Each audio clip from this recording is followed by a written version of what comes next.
Welcome back to OnlyCans Honest Beer Review. Got a weird new one tonight. Groundhog Hazy IPA by Moondog. 6.2%, 1.6 standard drinks. Pretty pricey, $6.50 for a single can, 120 bucks a carton, and they're only little cans. It's supposed to be a really fruity beer with apricot, citrus, and grapefruit flavours. See if it's any good.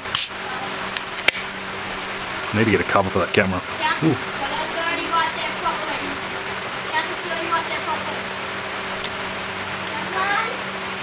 We're in Victoria.